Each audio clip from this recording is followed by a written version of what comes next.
Hi there, you guys, and welcome to another episode of Get Your Ass Up and Move Fitness and Nutrition Podcast. I am your host, Peter Gay Barrett with Barrett Fitness Enterprises, and on this podcast, we discuss fitness, nutrition, overall health, and overall well-being. We are on episode number 15, you guys. Seemed like yesterday I had this idea that I wanted to start a podcast, and here we are. 15 consecutive week of me doing a podcast.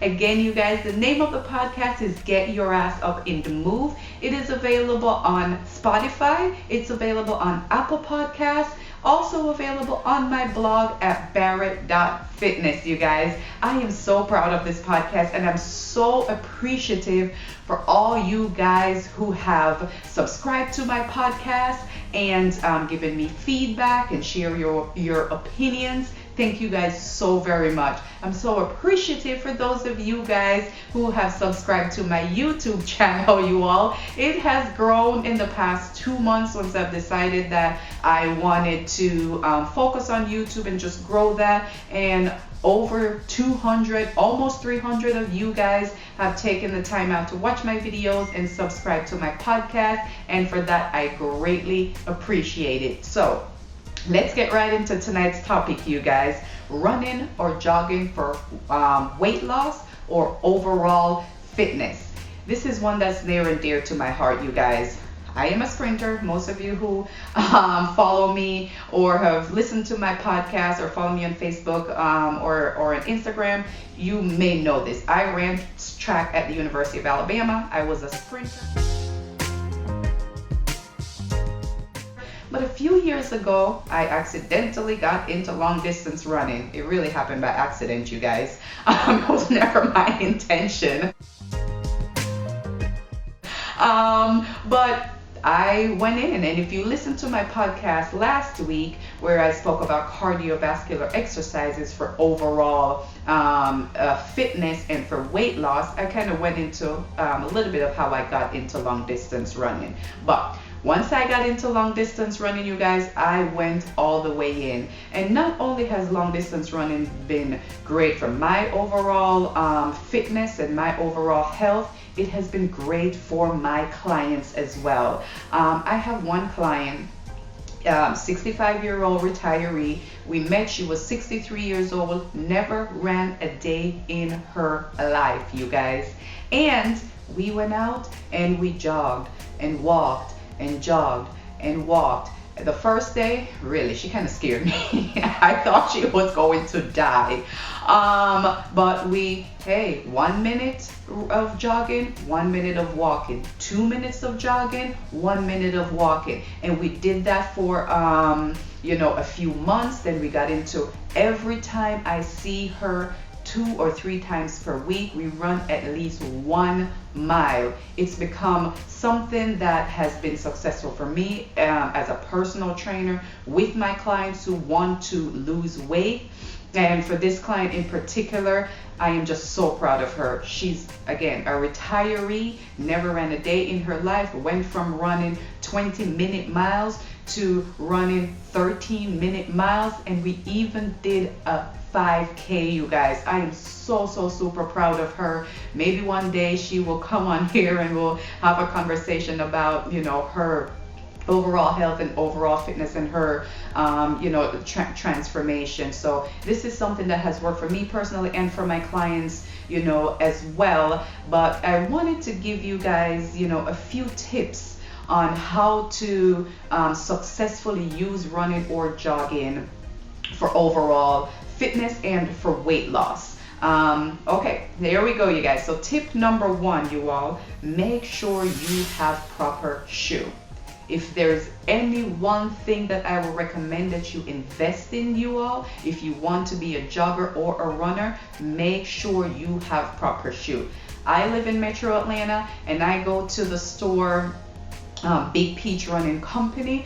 That's where I send all my my clients to. They go to Big Peach Running Company. They put, and for myself as well, they put you on the treadmill. They watch your gait. They watch how you land, and put you in a shoe that's perfect for you. For me, I overpronate, so I need a shoe that's going to give me a little bit more stability in my arch. And it's going to kind of give me that neutral landing when I run, because that's what you're looking for. So make sure you have proper shoe. I like Asics. There are a couple of brands out there that I just don't really care for running. Nike and Adidas, for me, they're just not running shoe for me personally, but I love Asics, I love Mizuno, and Brooks have started to become pretty good on with running shoe as well. So those are my favorite ones. So make sure you have good running shoe. So when I decided to go into running and I went all in, I got my new shoe because I knew that's something that I had to do. But I went out and I purchased this book, you guys. It's called Chi Running, and it's from Danny Dreyer. I think it's him and his wife, Danny and Catherine Dreyer. Chi Running, C-H-I Running. And I have learned so much from this book, you guys. And these some of the tips I will take out of here, and we'll talk about it, you know, right now, and how to successfully use running or jogging for weight loss and overall fitness. And after I bought my shoe, I bought this book, and that was one of the main things that they talk about, is make sure you have good running shoe. Now, the next big thing that was an issue for me and for most of my clients who have never ran before was breathing. That's going to be a problem for you guys when you go out and start on your running or jogging journey for your weight loss or for your overall fitness. Now, 2 recommendations I will give you. And what we'll do with this video, because I have so many tips that I have not only gotten from this book. I don't know these guys. I'm not promoting them. I wish I did. But I love when I find new information, helpful information. I share that with everyone. C-H-I Running. So another thing that I learned about breathing, 2 of the tips, but let's go back. What I would like to do, because I have so much information I would like to give out, we will call this part 1. We'll call this running or jogging for weight loss and overall fitness. This is part 1. Give you a few tips today. On part 2, next week on this podcast, Get Your Ass Up and Move Fitness and Nutrition podcast that you're going to subscribe to on Apple Podcasts and give me a rating. I would greatly appreciate it.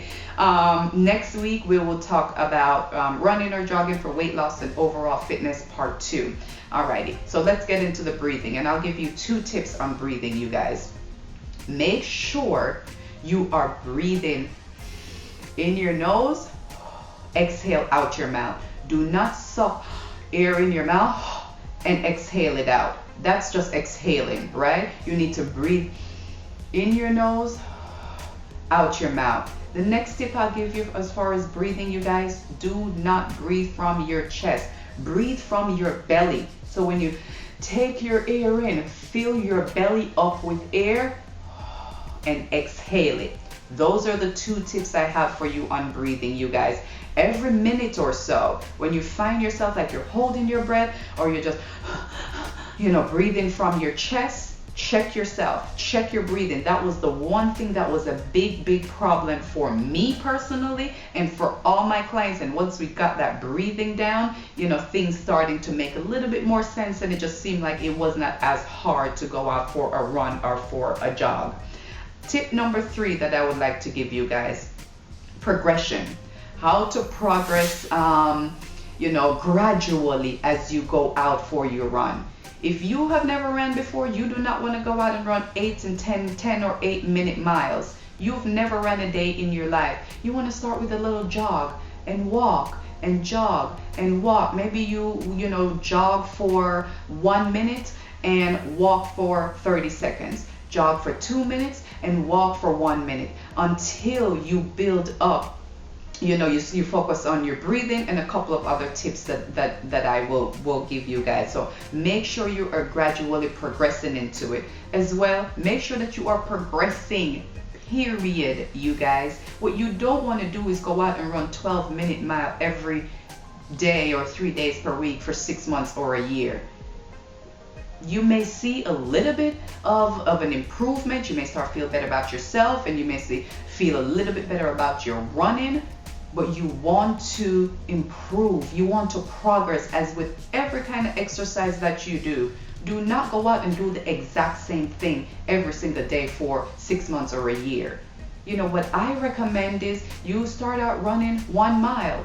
Right, and once you get that and your breathing is good, and a couple of the other tips I will give you, once you've got that, not to perfection, but to where you're comfortable, then you add another half a mile, right? And then you add another half a mile, and you're up to 2 miles. Stick with the pace that you have, but try to run, add more miles as you go. Now, once you get to 3 miles, you may want to focus on time, just a little bit. But you want to make sure that you are gradually progressing into your runs. You're not progressing too fast and you're not progressing too slow. Your breathing is good. You have good running shoes. Those are 3 tips. Treadmills. I personally am not a big fan of running on treadmills. But there are some times when it's too hot outside, or it's too cold outside, or there's a storm outside and I just gotta get a run in, or those are usually it for me, actually. The weather is usually what it is. But what I do recommend with running, you all, make sure you have proper posture. That's one of the main things that you want to make sure when you are running on a treadmill. Make sure you have proper posture. And I don't recommend running on a treadmill every day. I don't even recommend running outside every day. But posture is the next thing that we will talk about, you guys. In order for you to have good posture, you have to have fairly strong muscles and joints. And that's where a little bit of strength and resistance training comes in, you all. We all need strength training. We all need some form of resistance training. And you need to have fairly strong muscles and joints in order to be successful in running, especially when you start progressing into your running. I do, your calves need to be strong and stable. Your hamstring, your glutes, you guys, your quads, your hip flexors, and most importantly, your core. You have to have good core strength to be successful as a runner. Otherwise, you'll have back pain. You have hamstring will hurt. Your calves will hurt. You will have shin splints. So those are the areas that I would say you need to focus on. You don't have to go to the gym. I do a lot of body weight exercises, calf raises. You don't need weights, lunges and squats, and plethora of core exercises that are out there that I have done or other people have done that are going to help you to strengthen your body and give you good posture while you are running. Another big tip with posture, you guys, you need to have a slight forward, lean forward when you are running. You do not want to, your waist right here, you do not want to bend from your waist. You need to be straight and upright. Core and back is straight, but this is your feet. You want to have a slight lean, you guys, from your ankle as you run, and not bend from your waist. So those are the 2 big tips that I will give you, as far as posture is concerned. And those are 4 tips on how to use running or jogging for overall health and overall fitness and for weight loss. So we will call this part 1. And next week, if you go and subscribe to my podcast, we will talk about, I give you some more tips on running for overall fitness and particularly for weight loss, because this is my preferred cardiovascular exercise. If you're a swimmer, swimming is great. If you ride the bike is great. If you feel like, I'm too old and my joints and my knees hurt and I can't run, go out for a brisk walk. It helps to build strong, it's great for your heart. Your heart is a muscle. It needs to be exercised. It needs to work just as much as your core muscles and your hamstring muscles and your quad muscles and your calf muscles and your biceps and your triceps. The heart needs to be exercised as well, you guys. And as we get older, yeah, we may not be able to run the 6-minute miles. Go out for a brisk walk, you all. And I highly recommend running or jogging as a way of losing weight and as a way to stay overall fit. So this is part one, you guys. If this is your first time checking out my YouTube channel, you guys, go ahead and hit that subscribe button, you all. I do the workouts, I do the smoothies, and I have the podcast. If you haven't already, you guys, head on over to Facebook and Instagram and give your girl a follow. I would greatly appreciate it, you guys. Thank you all so much. Go ahead, leave a comment below. You may have a tip that I did not mention, but I may mention it in part 2. And there may even be a part 3 because I love talking about running. I love talking about smoothies, but I love talking about running and how it's just great for overall health, and it's great for overall fitness, and it's great for weight loss. So go ahead, hit that subscribe button right now because we're about to end this video. Hit that subscribe button and hit that little belly thingy so every time I put out a video, you guys will get an alert. And as always, you guys, what I always say, get your ass up and move, you all. And subscribe to my podcast on Apple Podcasts. Until next time, you guys, get your ass up.